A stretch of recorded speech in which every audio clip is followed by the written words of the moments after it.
Graça e paz, meus irmãos. Aqui é o pastor Evaldo, da Igreja Presbiteriana de Monte Alto, para fazermos hoje o nosso estudo, a Escola Dominical. Hoje, domingo, dia do Senhor, é dia em que devemos trabalhar para o Senhor. É o dia dedicado a nos purificarmos, nos santificarmos a Ele, na sua obra. E queremos começar, então, com a nossa escola dominical. Vamos orar? Pai bendito, nós louvamos o teu santo nome, nós bendizemos a ti e queremos, Pai, te suplicar as tuas bênçãos sobre o teu povo, sobre a tua igreja. Fala conosco, Senhor, é o que nós te pedimos e te agradecemos em nome de Jesus. Amém e amém. Já tinha um bom tempo que não seguimos por esse caminho, mas devido a esse feriadão, entre aspas, né, esse fechamento, para que houvesse essa tentativa de diminuir a contaminação com o coronavírus, justamente o contrário acontece aqui. Nós, pelo lockdown, não ganhamos nada, mas, em compensação, pelas pessoas não terem trabalho nos seus municípios, corre todo mundo para cá e nós é que ficamos expostos. Para tentar controlar a situação, o Conselho da Igreja, a mesa administrativa, decidiram suspender as nossas atividades presenciais durante esse período.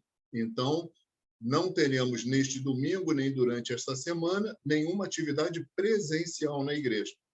Mas você receberá, estará na internet, estará no Facebook, estará no seu celular sempre o estudo que você precisa, a pregação, os meios para que você possa ter comunhão com Deus. Então, chame sua família, sentem-se, façam orações, cantem louvores ao Senhor e vamos ter a nossa escola dominical. Vou abrir aqui o nosso estudo.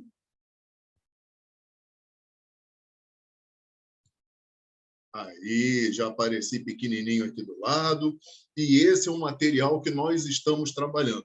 Na nossa igreja, nós terminamos agora de fazer um estudo completo no livro do Apocalipse, e como acabamos de fazer uma nova apostila para os catecúmenos, os novos membros da igreja, estamos trabalhando a igreja inteira dentro dessa apostila, para que todos possamos falar sempre a mesma fé, falarmos todos a mesma língua, entendermos sempre as mesmas bases da nossa fé cristã.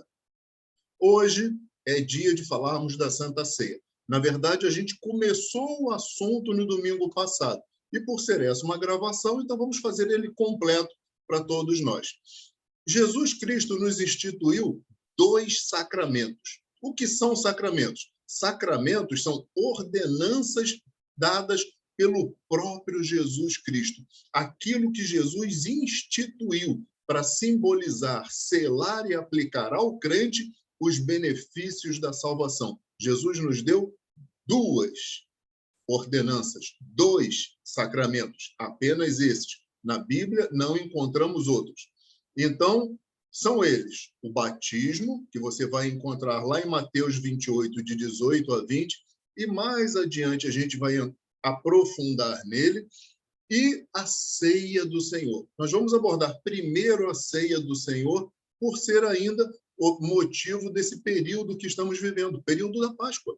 Hoje, neste domingo, comemoramos o Domingo de Ramos. É bom entendermos o que é a Santa Ceia, o que é a Páscoa. Mas apenas para darmos aquela vontadezinha no batismo. Batismo é a porta de entrada na igreja. Ou seja, apenas ir na igreja, apenas frequentar a igreja, não te torna membro da igreja. Não faz você ser parte do corpo de Cristo na face da terra. É pelo batismo que você entra na igreja. E a ceia do Senhor tem como objetivo fortalecer espiritualmente os crentes e manter a unidade da igreja. Por isso, muitas igrejas onde os crentes realmente estudam a palavra de Deus, entendem a palavra de Deus e entendem o que é a Santa Ceia, pedem ao conselho da igreja para que a igreja tenha Santa Ceia todos os domingos, em todos os cultos. Isso não é proibido, muito pelo contrário. Era isso que praticava a igreja primitiva, era isso que praticava a igreja da Reforma Protestante. Não há impedimento nenhum que se realize Santa Ceia todos os domingos. Houve apenas um costume que tomou conta da igreja de fazer uma vez por mês, mas nada impede que se faça todos os domingos, desde que a igreja seja madura o bastante para entender esse objetivo: fortalecimento espiritual dos crentes e manter a unidade da igreja. Então, queridos, os crentes comungam, recebendo juntos o pão e bebendo do vinho, que é o símbolo do sangue derramado, o sangue de Jesus Cristo. A ceia do Senhor é a sucessora daquela Páscoa, a Páscoa que era realizada pelos judeus. Como era essa Páscoa? Vamos analisar. Acompanhe aí, não perca na tela, e é bom que isso fique gravado para que você tenha. Quando Deus chamou Abraão para servi-lo, fez-lhe várias promessas. Pode ver as promessas depois na sua Bíblia, lá em Gênesis 12, de 1 a 3. Mais tarde, Jacó, a quem Deus dera o nome de Israel, foi para o Egito. Por que Deus deu o nome de Israel a Jacó? Foi naquele encontro que Jacó teve com um anjo, que diz que ele encontrou com Deus. Ali ele passou a ter um verdadeiro compromisso com Deus. Pegue a sua Bíblia, se você tem hábito de ler Bíblia, leia a sua Bíblia e você vai ver que até esse encontro de Jacó com o anjo, ele sempre se referia a Deus falando do Deus de Abraão e de Isaac. Daquele momento em diante, ele já se refere ao meu Deus. Isso é importante na sua vida. Não vá à igreja para cultuar o Deus do pastor e o Deus dos irmãos, ou o Deus dos seus pais, mas vai cultuar o seu Deus. É você que precisa ter comunhão com ele. E naquele momento, eram apenas 70 pessoas, lá em Gênesis 46, 27. Mas os filhos de Israel foram fecundos, aumentaram muito e se multiplicaram, e grandemente se fortaleceram de maneira que a terra se encheu deles. Em Êxodo 1:7. E o rei, o faraó, resolveu escravizá-los. Quando Deus ordenou a Moisés que retirasse os israelitas do Egito e os conduzisse para Canaã, o rei se opôs. Não queria perder a mão de obra gratuita, a mão de obra escrava. Então, Deus mandou uma série de pragas sobre o Egito. A última delas foi a morte dos primogênitos. Está lá em Êxodo 11, de 4 a 7. Os israelitas deveriam sacrificar um cordeiro sem defeito, perfeito, macho de 1 ano, e com o seu sangue marcar as ombreiras e a verga da porta da sua casa. O que Deus prometeu realmente se cumpriu, lá em Êxodo 12, de 29 a 30. Mas na casa dos israelitas, nada aconteceu. O anjo da morte não entrou na casa dos israelitas por causa do pacto, do sangue. Deus deu a esse acontecimento o nome de Páscoa. O Peshá, em hebraico, que significa passar por cima, poupar. E ordenou que ela fosse comemorada todos os anos. Mas Páscoa tem ainda um outro significado. O cordeiro sacrificado era um tipo de Jesus Cristo, o nosso cordeiro pascal, como está lá em 1 Coríntios 5, versículo 7. Assim como o sangue do cordeiro livrou os primogênitos dos israelitas da morte, o sangue de Jesus nos livra da morte eterna, da condenação ao inferno. Isso é muito importante, isso precisa ser lembrado. Por isso, essa importante atitude que nós precisamos fazer de Páscoa, de Santa Ceia. E aí veio a instituição da Santa Ceia. Numa quinta-feira, possivelmente no dia 6 de abril do ano 30, Jesus celebrou a Páscoa pela última vez e instituiu a Santa Ceia. Lá em Mateus 26, 17 e 19 e 26, 28. A Páscoa apontava, ao mesmo tempo, para o passado e para o futuro. Era a comemoração da saída do Egito e a prefiguração do sacrifício do Messias. O Cordeiro Pascal aponta para Jesus, mas o futuro já tinha chegado. Jesus seria sacrificado no dia seguinte, como nós, hoje, domingo de Ramos, contamos como semana que vem. Só que nós vamos comemorar algo que já ocorreu há 2000 anos. Então, Jesus seria sacrificado no dia seguinte como Cordeiro de Deus que tira os pecados do mundo, como está em João 1:9. Seria estabelecida uma nova aliança entre Deus e seu povo, onde os laços de sangue seriam substituídos por laços de fé. Na antiga aliança, o povo de Deus era constituído por descendentes de Abraão.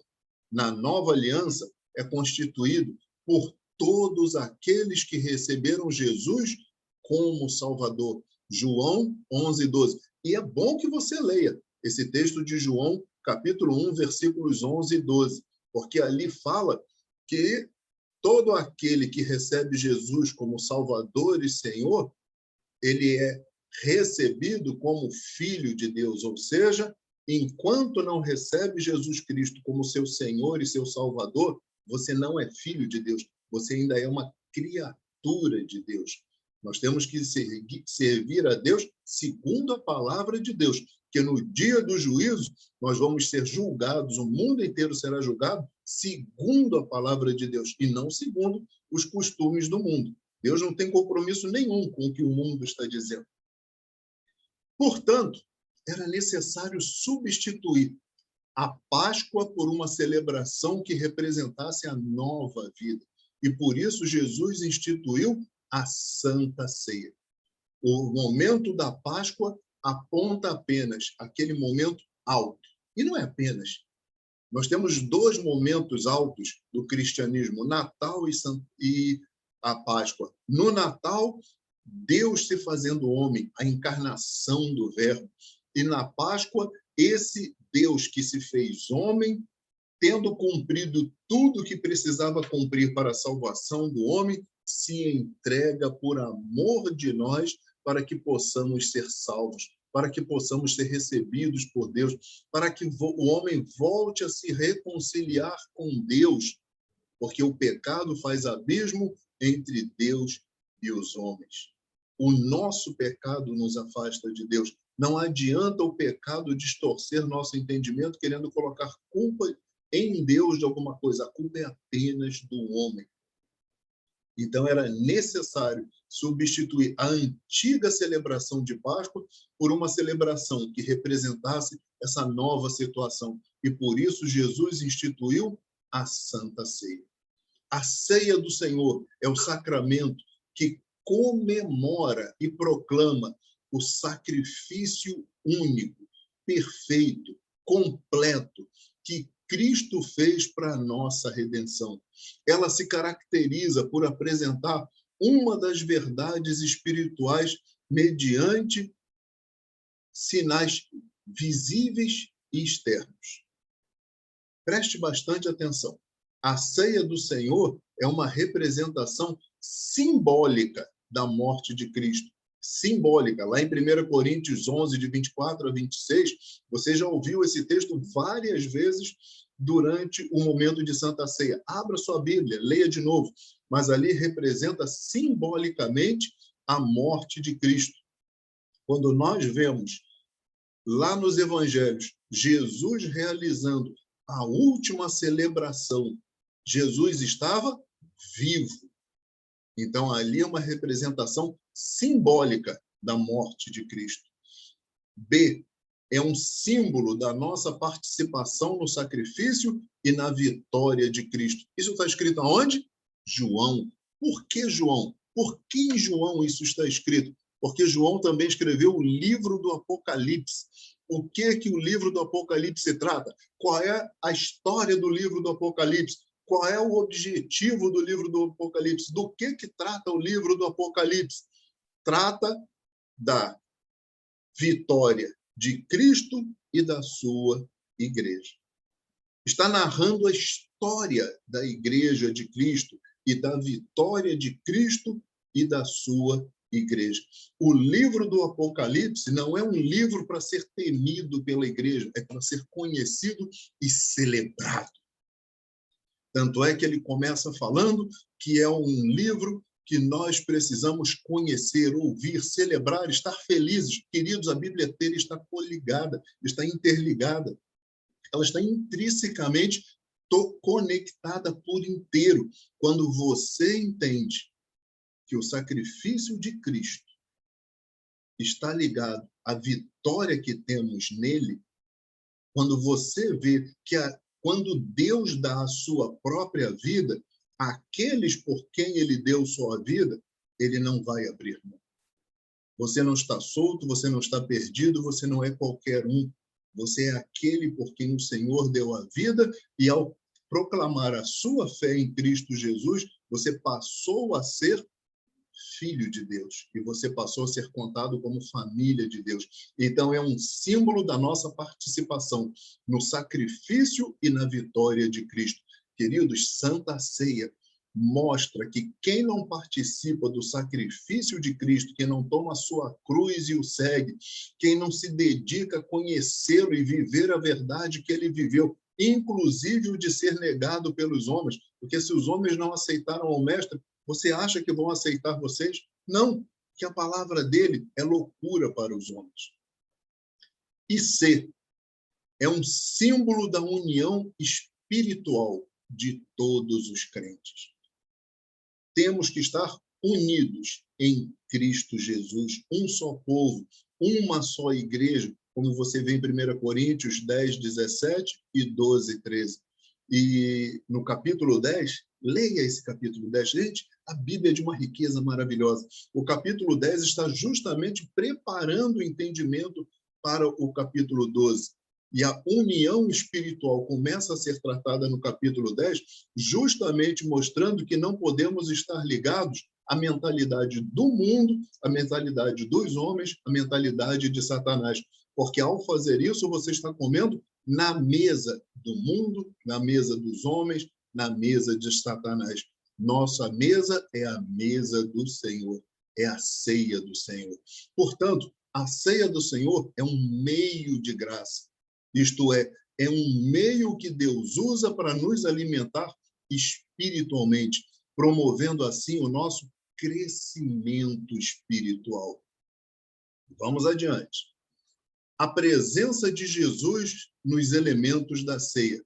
Nós refutamos a transubstanciação, aquela doutrina ensinada pela Igreja Católica Romana, onde eles ensinam que a Santa Ceia se transforma de verdade no corpo e no sangue de Jesus, se torna de verdade a carne de Jesus e o sangue de Jesus. Com isso, rasga-se a Bíblia, porque a Bíblia mostra que Jesus estava vivo quando realizou isso. Portanto, é um símbolo, não é o próprio corpo de Jesus.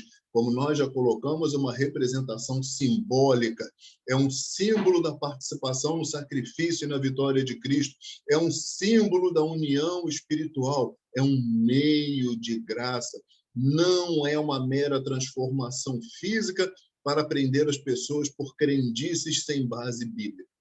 Refutamos também a consubstanciação, corpos que se unem, onde você passa a estar unido ao corpo de Cristo físico, que é uma doutrina ensinada pelos luteranos. Também sem base bíblica nenhuma, apenas uma conjectura de homens. E nós não podemos nos pautar por erros e por conjecturas. A Bíblia é a nossa única regra de fé e prática. Refutamos também que a ceia é apenas um memorial. Nós refutamos que a ceia seja apenas um memorial. Aquela doutrina ensinada pela maioria das igrejas batistas e pentecostais. Por quê? Porque se fosse apenas um memorial, não estaria simbolizando o próprio Cristo. Não é só um memorial, não é só para lembrar, mas vai além disso. Portanto, na letra D, nós, presbiterianos, e todas as demais igrejas que seguem teologia reformada sobre toda a face da terra, adotamos a doutrina de que a ceia não é um simples memorial. Jesus está presente espiritualmente na ceia. Essa presença é tão real como o próprio pão e vinho. Por isso, ao participar do pão e do vinho, o crente participa espiritualmente do corpo e do sangue de Jesus. E assim como o pão e o vinho alimentam o corpo, a presença espiritual de Jesus alimenta espiritualmente o seu participante. Por isso, vai além, não é um mero memorial. A ceia do Senhor é um meio de graça, isso é um meio que Deus usa para nos nutrir e fortalecer espiritualmente. Por isso, devemos participar dela regularmente. Não falte a ceia do Senhor. Já não deveria faltar a trabalho nenhum da igreja. Que dirá faltar em dia de Santa Ceia? Mas não basta participar. É necessário também que a participação seja correta. O apóstolo Paulo escreveu aos Coríntios que a causa de existir entre eles muitos fracos e doentes, como está em 1 Coríntios 11:30, era a falta de discernimento na participação da ceia do Senhor. O crente deve examinar-se a si mesmo. Não precisa que o pastor chegue dizendo, mas você, pelo que a palavra de Deus e pelo Espírito Santo, examine-se a si mesmo. Preparar-se e participar da ceia do Senhor. Prepare-se para participar da ceia do Senhor, como você deve se preparar para cada culto, como você deve se preparar para cada momento em que você entra na santa presença de Deus, ao abrir a sua Bíblia, ao pisar na casa do Senhor.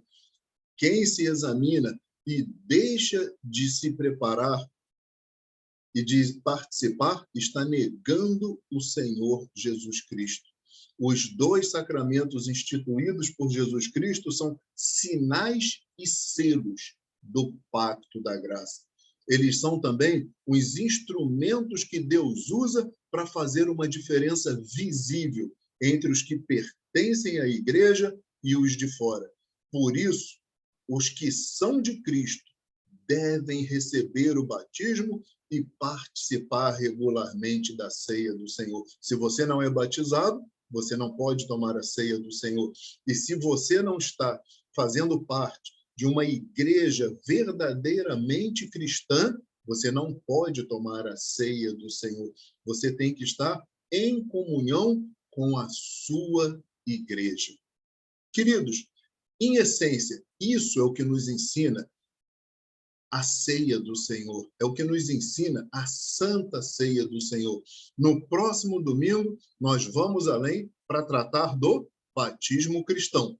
Mas esteja com seu coração colocado nele, colocado no Senhor, colocado na sua santa ceia, colocado no fato de que hoje, neste domingo, comemoramos o momento em que o Senhor entra triunfal em Jerusalém.